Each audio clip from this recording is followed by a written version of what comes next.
Welcome back for the fourth round of the Missed Apex iRacing F3 Cup from Silverstone, and we are going to be getting underway with race 2, the top 20 reverse grid, very, very shortly. While we wait for the grid, I'm glad to say we are joined by Spanners. We're going to be starting 6th on the grid for this one, so what are your plans for race 2? Okay, so it's just a clean start, and then it's damage limitation, because realistically, I've got the likes of like Henny and Ellis and Dobbitsberger all flying up behind me. So it'll be, I'll put up a token effort. We'll let you get on with preparations for race 2. Thanks for joining us, and good luck.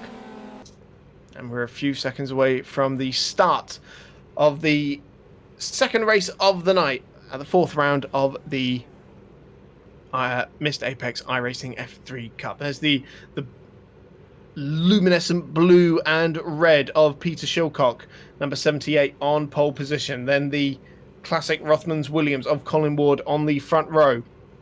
Classic Golf for Barry Kemp in third place. Then the white and yellow of Sam Watley. John Lang in the purple and green colours. And then Spanners Ready in the classic silver and red Missed Apex livery. Watch out for the top guys coming back through the pack. Danny Henny has had no luck at all in race 2 so far this season. Is he going to be able to turn that around as we get underway for race 2, as Peter Shilcock immediately comes under pressure from Colin Ward, who has got the jump on him, and he's going to have the inside line down into Abbey. They make contact, and Shilcock is facing the wrong way. Barry Kemp has to go off the circuit as well. Melee down at Abbey, but so far no carbon fibre flying anywhere, no cars pointing in the wrong direction. So who has actually managed to come out on top? And that is Colin Ward. Despite the contact, he leads Sam Watley up from fourth place on the grid. Then John Lang, Spanners Ready, he's got it clean away in fourth place, but he's got Lucas Raskovitz up his inside, and he's going to be challenging him down into Brooklands. Absolutely neck and neck. Watch out for Anil Singh. He's going to make it 3 wide down there. Oh, it's a big contact at the back of the field. Scott Tuffy was involved in that, I think, as Raskovitz goes down the inside for fourth place. Anil Singh trying to follow him past Spanners, and crucially though, the curse has been broken for Danny Henny. He's got away cleanly. He's up in 10th place already. Oh, Andy Flagg has had disaster though. He's barrel rolled over on the exit of Luffield. Danny Henny is keeping himself out of trouble. The amount of times in that opening couple of turns that he was just on the edge of trouble, but is keeping himself nice and wide, staying out of trouble and making sure that he can climb up those positions. I remember when we spoke to him, I think it must have been Nürburgring the last time I was chatting to you guys, and he'd set his sights on about 5th coming from that reverse grid at the back. I wonder if he'll have sights on the same today, but he's keeping himself out of trouble, and if he can keep this going, I don't see why he couldn't work his way up, at least into that top 10. Well, he's about to pass his protege for 9th, although actually Jonsma makes the move on Michael Holler there. But certainly a clean start. Actually, all of the guys, Williams, Power, Dobbsberger, Hatton and Ellis, all the way cleanly. So that's a bit of a rarity for everyone at the back end of the top 20 to make it through safely. So Colin Ward comes around the start-finish straight and leads by just 1/10 of a second over Sam Watley at the end of lap 1. John Lang is in third. Raskovitz, Spanners Ready, Gregory Leader, Anil Singh, Michael Holler, Alex Jonesma and Danny Henny is your top 10.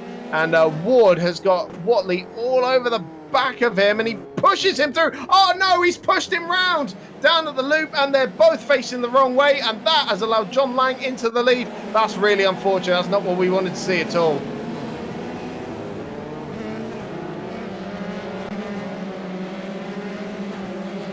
Mind you, though, that has put Spanners Ready into a podium position. He might be about to lose it, though, as Gregory Leader goes down the inside.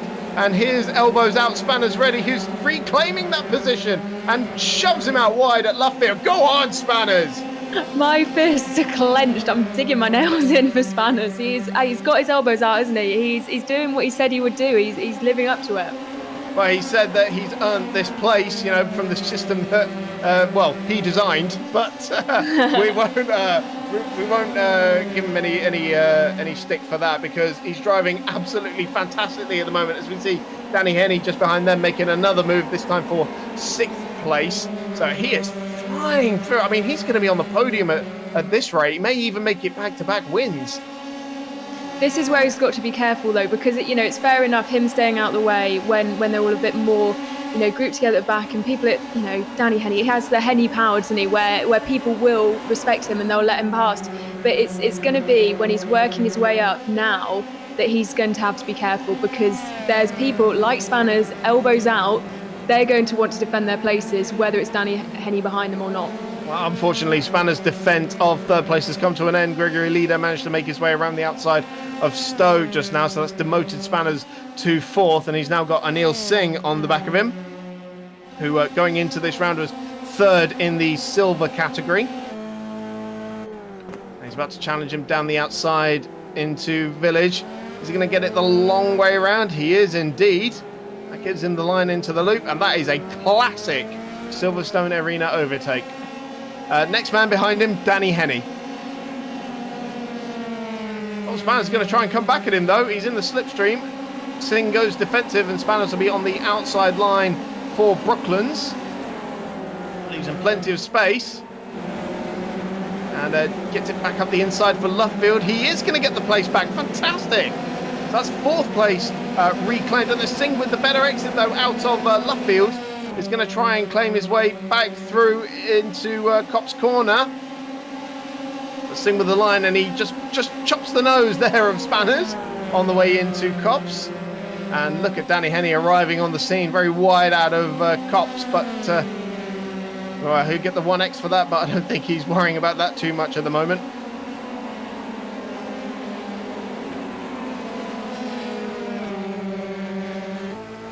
So out of Chapel now, and surely Henny will be through on this occasion. Right in the slipstream. And yeah, I don't think Spanners is going to fight him too hard. Oh, well, pick a side. Stick to it. There we go. Down the inside he goes. Fifth place now for Danny Henny. Now look at this up at the front of the field. Raskovitz is right up behind John Lang, who in turn has got Gregory Leader very close for comfort. It's just 1 second covering the top three as they come across the line to start lap 3. Or 4 now it is. Timing screen just taking a second to update there.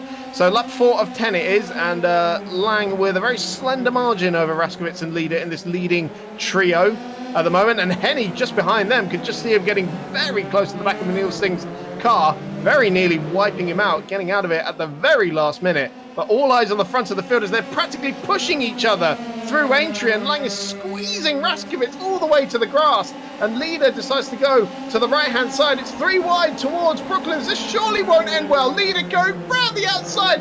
Fantastic! A double overtake for the leader of the race. They're still not finished.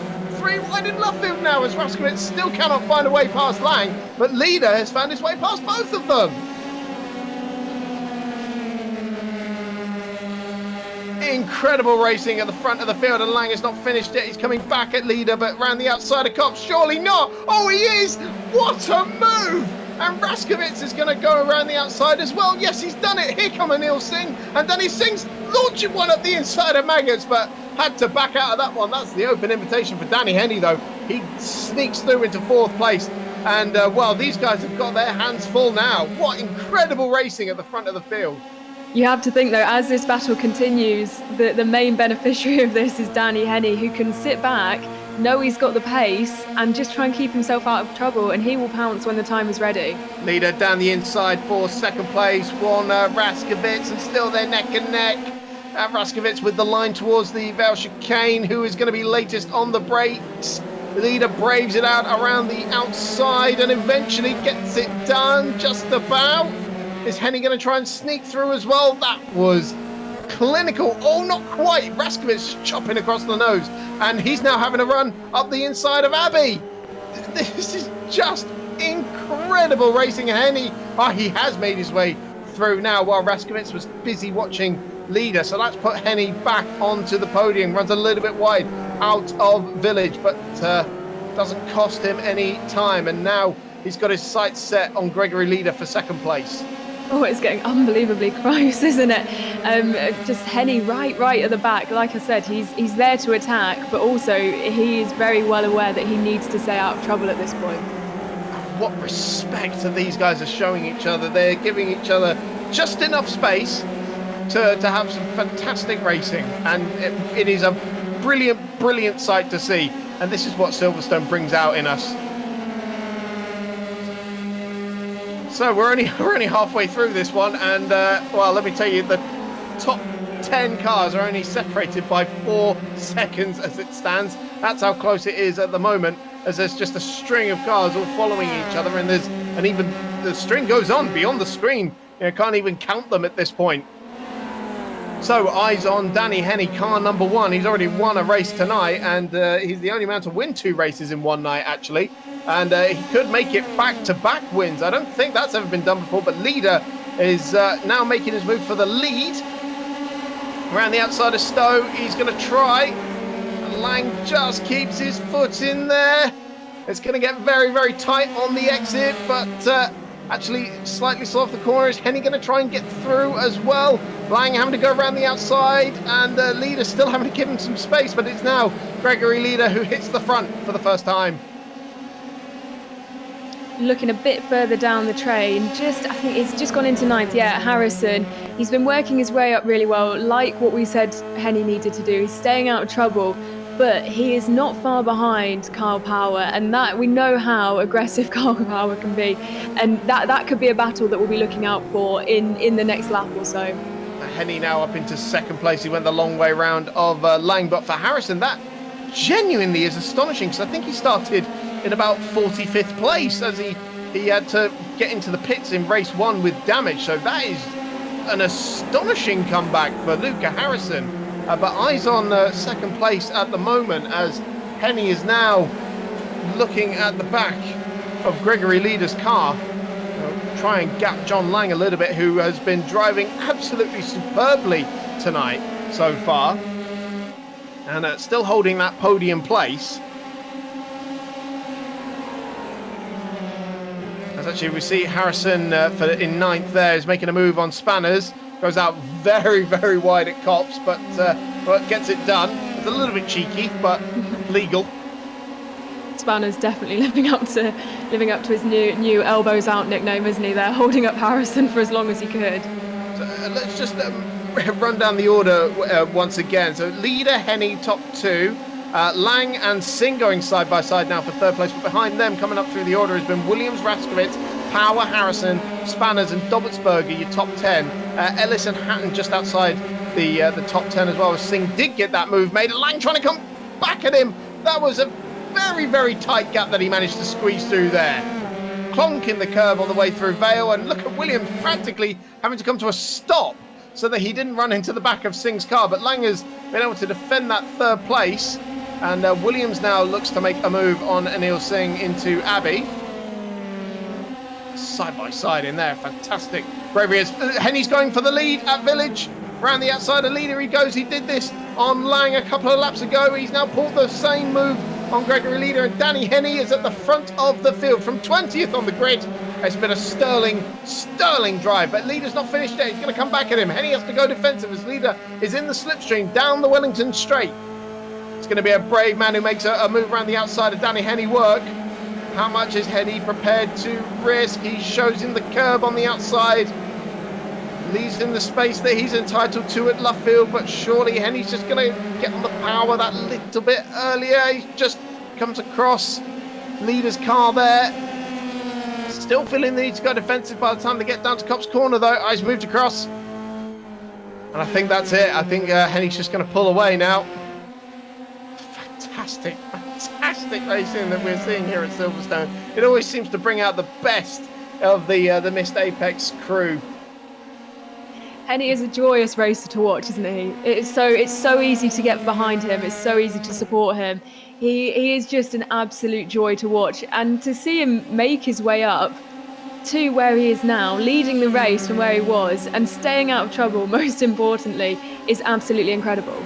Well, I will never forget the double overtake he pulled around the outside of Stowe in the Formula Renault Challenge on the final lap to claim the victory. I think he worked his way into all our hearts with that particular moment, and very nearly cost me my voice on that night. So more of the same antics tonight, as let's take a look at John Lang still defending that 3rd place against Anil Singh. Both of these drivers doing an incredible job at the moment. Power, Williams and Harrison waiting in the wings. Going to close up on these guys surely as Singh looks towards the inside. Lang gets in too hot and very nearly runs off the circuit. Singh can get the better exit out of the loop. May well challenge him down the Wellington straight.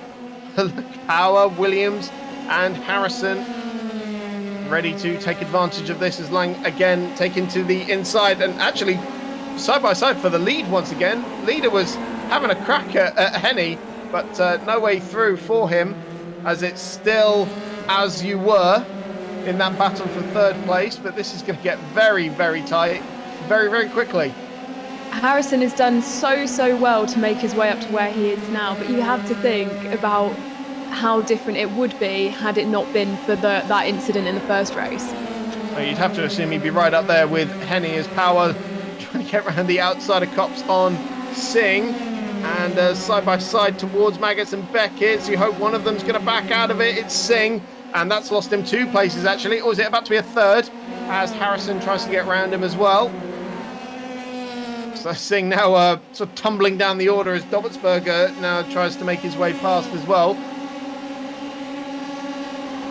We'll see what these guys can make of John Lang now. He's been quite a stubborn driver tonight, defending that third place.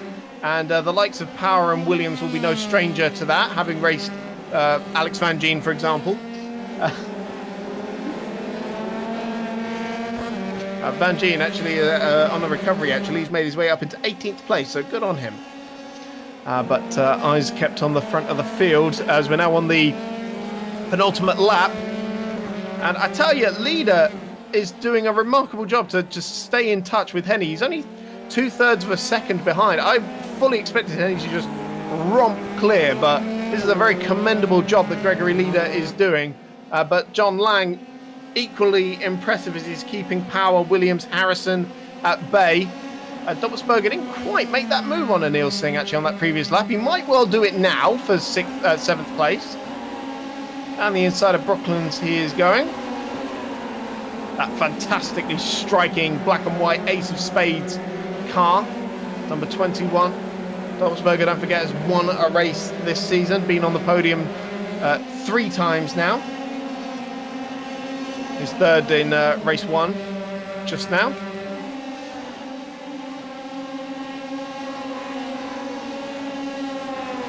I'm not surprised at all that Leader is doing so well and is not giving up the fight here, because watching him in earlier rounds, he has been absolutely gunning it, and he's not been giving up fights. You know, he's right there in the middle of the action. We know he's there going side by side with other drivers in the cars. He wants a bit of action, and he's not giving up, is he? Absolutely not. 10th in the championship overall going into this one. I dare say he'll be picking up a good haul of points today. Now, 3rd place, going side by side, Power and Lang. Power trying to get himself onto the podium for the first time tonight around the outside of Stowe, and he has done. And now surely Lang's going to try and come back at him here, but it takes a lot to outbrake Kyle Power. And believe me, I've tried. Oh, who was that who's just gone straight off at the Vale chicane? It may well have been Tim Ellis, although I could be mistaken. There was a car that just flashed across the screen and missing the braking point for the chicane.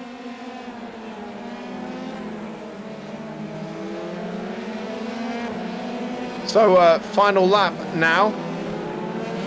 So Power looks like he'll be on the podium, and now the question is how far up can John Lang stay? Can he keep Stephen Williams at bay on this final lap? Williams goes to the outside, and Harrison and Dobbelsberger are going to go side by side just behind them as well. So Williams goes around the outside of Brooklands. This is for 4th place, and he's just been able to edge out in front. He's got the line into left field, a little bit of understeer, and pushes Lang out wide just a bit, but he's got that place done. And Harrison did keep ahead of Dobbelsberger just behind them as well.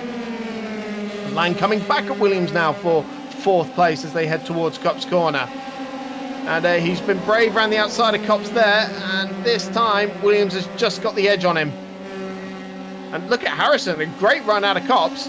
Oh, Lang trying to get up the inside of Maggots and Beckett. That's going to catch you by surprise. What a move! That is sensational. Just completely caught Stephen Williams unawares. brilliantly aggressive, and Williams had to back out of it. And now he's in trouble. He's got Harrison all over him and drawing alongside. This is going to be a kind of 4 wide towards Stowe. Surely they're not going to make this work. Oh no, Williams comes off worse than Harrison for the second race in a row has had contact. And that is all to the beneficiary of John Lang and Alexander Dobbelsberger. He could make a last corner move, but here comes Danny Henny meanwhile across the line. 2 race victories in a row. Fantastic. Gregory Leader, a sensational second place. Power coming up through the order in 4th. And it's side by side across the line between Lang and Dobbelsberger. And John Lang just pipped him to the post by 74 thousandth of a second. Alex Jones went in 6th. David Hatton, more solid points in 7th. Spanners ready. Great result in 8th place there. Miguel Morland, that may well be his best finish in Missed Apex Motorsport. And John Langen in 10th place. What a race! It is absolutely heartbreaking for Harrison. I'm just watching him trying to limp towards the checkered flag at the minute. Absolute heartbreak after coming so far, coming from the back of the grid into 6th, and then, what heartbreak. Well, we've got Danny Henny in the commentary box with us now. Now, you said you wanted to break the curse of race 2. I think you did a bit more than that. Yeah, lap 1 went really good. Everyone was flying off left, right and centre. And I think it was lap 2 or 3, I looked up and thought, hey, there's the leader. So yeah, started to pick them off then. Had a few close calls, I must admit. Well, now you've got to do it all over again. Can you? If the first lap goes well and I get into a position, I'll give it another good go, that's for sure. All right, well, congratulations, Danny. We'll let you go. Race 3, good luck for that. And who knows, you may well end up with 3 podiums tonight. So we'll let you go and good luck.